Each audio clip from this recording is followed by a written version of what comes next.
आजवर कधीही न मिळालेले धवल यश मिळवत आमदार सुहास बाबर यांच्या नेतृत्वाखाली खानापूर तालुक्यातील 4 जिल्हा परिषद आणि 8 पंचायत समिती गणावर शिवसेनेने भगवा फडकवून भाजपला व्हाईट वॉश दिला।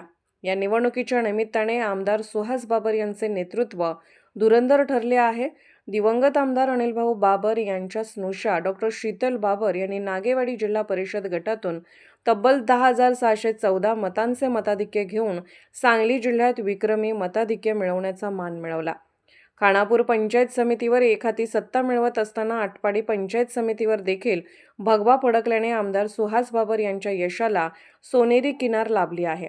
खानापूर विधानसभा मतदारसंघावर आमदार सुहास बाबर यांची मांड पक्की झाली आहे। विटा नगरपालिकेच्या दैदिप्यमान यशानंतर सांगली महापालिकेत चंचू प्रवेश करणाऱ्या शिवसेना शिंदे गटाने आमदार सुहास बाबर आणि विटा नगरपालिकेचे उपनगराध्यक्ष अमोल बाबर यांच्या नेतृत्वाखाली खानापूर पंचायत समितीच्या 8च्या 8 जागा जिंकत नेत्रदीपक यश मिळवले आहे।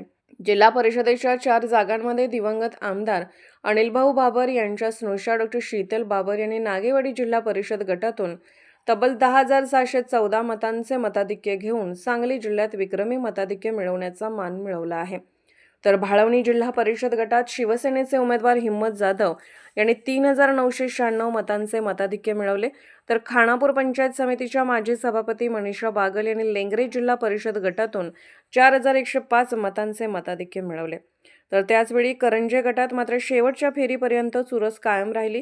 अखेर शिवसेनेच्या उमेदवार ॲडव्होकेट सई शिंदे यांनी शेवटच्या 2 फेऱ्यात बाजी मारत 431 मतांनी चुरशीची लढत जिंकले। खानापूर तालुक्यातील अपवादात्मक गावे वगळता बहुतांश गावात बाबर गटाच्या उमेदवारांना मताधिक्य मिळाल्याचे स्पष्ट झाले। त्यामुळे ग्रामीण भागात आमदार सुहास बाबर यांची पकड मजबूत असल्याचे स्पष्ट झाले आहे।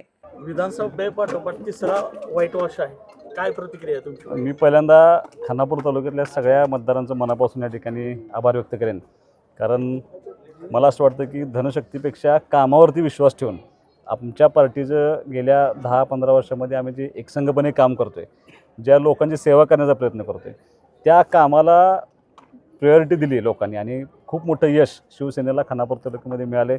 मी तमाम सगळ्या लोकांचं मनापासून या ठिकाणी आभार मानेन आणि त्यांचं सगळ्यांचं अभिनंदन करेन। आणि मला असं वाटतं की तिसरं यश याच्यापेक्षा सुद्धा विधानसभेच्या यशानंतर काम करत गेलो आपण आणि माझ्यावरती लोकांचा खूप मोठा विश्वास बसला। म्हणजे मी मुद्दाम तुम्हाला सांगतो, मी आमदार म्हणून वागत नाही या मतदारसंघात, मी प्रत्येक घरातला सदस्य म्हणून वागण्याचा प्रयत्न करत असतो। त्यामुळे लोकांचा खूप विश्वास आहे माझ्यावरती आणि त्या विश्वासास पात्र राहून इथनं पण काम करण्याची जबाबदारी आमची आहे। खानापूर तालुक्यात यश मिळालं, आटपाडी तालुक्याकडे आटपाडी तालुक्यामध्ये खूप मोठं यश मिळाले। म्हणजे 4 पैकी 3 जिल्हा परिषद सदस्य डिक्लेअर झाले, 3ही आपले विजयी झाले। 6 पंचायत समिती गण मोजलेत, पैकी 5 पंचायत समिती आपले विजयी झालेत। निंबोडे गटाची आता मोजणी चालू झालेली आहे। आम्हाला अपेक्षा आहे त्या गटाकडून सुद्धा आम्हाला विजय होण्यामध्ये, पण जे मागच्या वेळेला एकही सीट आपली आटपाडी तालुक्यात नव्हती, पण आता 3 पैकी 3 जिल्हा परिषद सदस्य आलेत आणि 6 पैकी 5 पंचायत समिती, त्याही तालुक्यातल्या लोकांनी आपल्या पार्टीवरती, शिवसेनेवरती आणि सगळ्यांवरती विश्वास ठेवला आहे। या ठिकाणी 4 जिल्हा परिषद 8 पंचायत समितीसाठी विजय मिळवला, पण करंजे गटात तुम्हाला शेवटपर्यंत झुंज द्यावी लागली।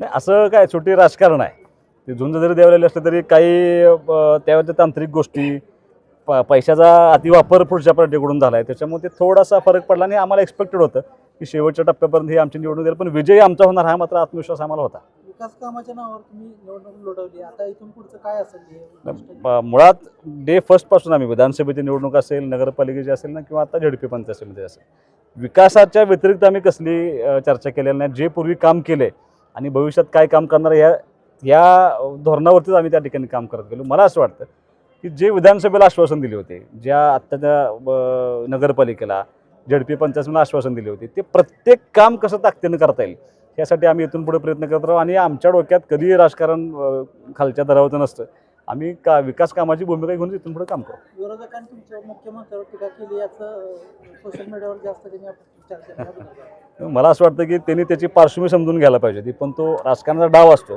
त्या सभेमध्ये अनिल भाऊंच्यावरती खूप खालच्या थराला जाऊन टीका झाली होती आणि त्याचं उत्तर देत असताना ज्यांनी टीका केली होती त्यांच्यावरती मी खालच्या थरात बोललो होतो किंवा एकेरी उल्लेख केला होता।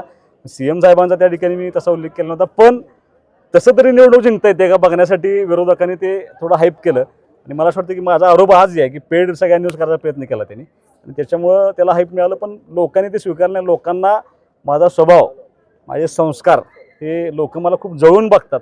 त्यामुळे लोकांना त्याच्यावरती विश्वास बसला नाही. उलट त्याचं उत्तर लोकांनी या निकालाच्या माध्यमातून दिलं.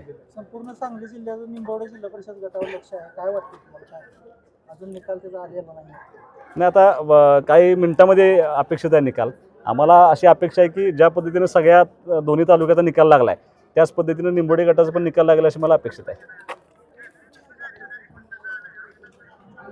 भाऊंच्या पश्चात तिसऱ्या निवडणुकीत तुमचं नेतृत्व सिद्ध झालंय, त्या निमित्तानं काय भावना आहेत तुमच्या? मला असं वाटतं की भाऊ गेल्यानंतर विधानसभेची निवडणूक झाली, त्याच्यामध्ये प्रचंड मोठं यश 78,000 मताचं मताधिक्य मला मिळालं. विरोधकांनी फक्त अनिल भाऊंची सहानुभूतीवर निवडून आला असं प्रचार करण्याचा प्रयत्न केला. मी सहानुभूती होती असं नाकारणारा कार्यकर्ता नाहीच आहे. पण मी काय नौखा नव्हतो. मी जिल्हा परिषद पंचायत समितीला 10 वर्ष काम केलेलं कार्यकर्ता आहे. ते कामसुद्धा मला त्या ठिकाणी उपयोग पडलं. आणि त्याच्यानंतर नगरपालिकेच्या निवडणुकीमध्ये सहानुभूती नव्हती. त्यावेळेला आमच्या सगळ्या लोकांनी केलेलं कष्ट, कार्यकर्त्यांचं कष्ट आणि लोकांचा विश्वास याच्यावरती माझ्या नेतृत्वावर शिक्कामोर्तब करण्याचा प्रयत्न शहरातल्या लोकांनी केला. आणि ग्रामीण भागाची माझी नाळ अत्यंत जवळची आहे. मी 10 वर्ष यांच्याबरोबर काम केलं सगळ्या लोकांचं. त्यामुळे त्यांनी माझ्यावरती तेवढाच विश्वास आजही ठेवला आणि ते यश मला मिळालं. बाबर पॅटर्न जिल्ह्यात सक्सेस ठरतोय असं वाटतंय? नाही, हा पॅटर्न जिल्ह्याचा किंवा बाबर पॅटर्न असं नाही. हे यश सुहास बाबरचं एकट्याचं नाही. हे यश कार्यकर्त्यांचं आहे, हे यश पार्टीचं आहे.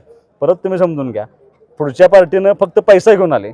आमची पार्टी इतकी प्रचंड मोठी आहे, इतकं स्ट्रॉंग काम आहे पार्टीचं. आमच्या रात्रंदिवस आमचे लोक काम करतात.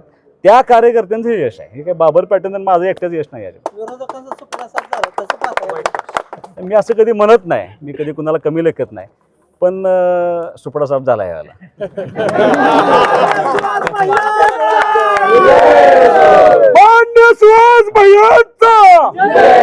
जनतेला काय आव्हान करा? जनतेचं मी मगाशी त्यांचं आभार मानले, त्यांचं अभिनंदन केले. जनतेला आव्हान एवढंच आहे की आता सगळं शांततेत निवडणूक पार पडली, इथून थोडंसं शांततेत व्हावे आणि कामाच्या प्रत्येक शब्दाला आम्ही सगळे एकत्रितपणे जबाबदार आहोत. तुम्हाला जे शब्द दिले होते, किंबहुना ह्या मतदारसंघामध्ये जो विकास त्यांना अपेक्षित आहे ती करण्याची जबाबदारी माझी आहे, ती मी 100% पूर्ण करेन. हुकुमशाही आणि गुंडशाहीचा आरोप करते, तर त्याला काय होतं? या गुंडशाहीचा आणि हुकुमशाहीचा त्यांच्याकडे आहे, ते मोडून काढले लोकांनी. हे समजून घ्या. आटपाडी तालुक्यामध्ये अतिरेक झाला होता या निवडणुकीच्या प्रचारामध्ये. खालच्या थरावरती प्रचार करणे, समाज माध्यमावरती इतक्या दर्जाहीन प्रचार केला होता. त्याचं उत्तर आज खानापूर आणि आटपाडी तालुक्यातल्या जनतेने दिलं असं मानणारा मी कार्यकर्ता.